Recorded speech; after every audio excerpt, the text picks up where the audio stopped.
You can't have a conspiracy movement without someone blaming Jews.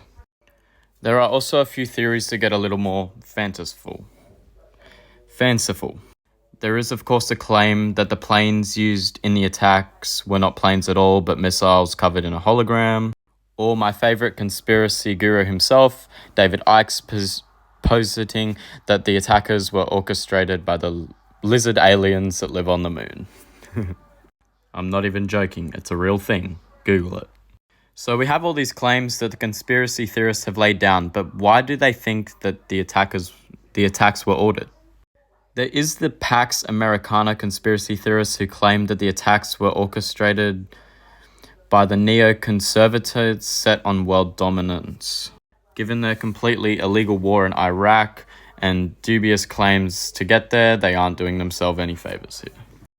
However, the half-hearted planning of these wars and the long-term disaster it has been for neoconservatives who've really lost their grip on power in the last decade or so really don't point to an all-powerful group.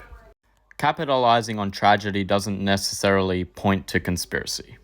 The second explanation is that the attacks were orchestrated in order to launch a series of wars to seize the global oil supply.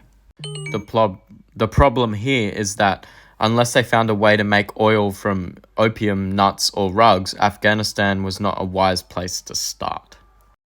Iraq is rich on oil, but not the richest. The US has plenty of states in the Middle East that are both friendly and have both plenty of oil. If I were to posit a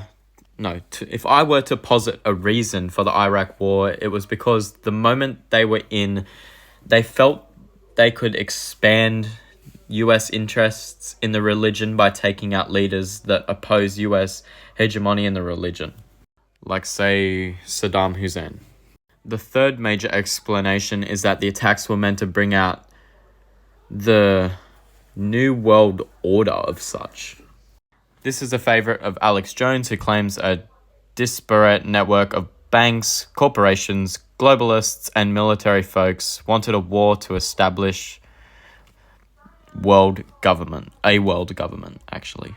These theories are older than 9/11, but in the conspiracy world, everything finds its way back to the New World Order.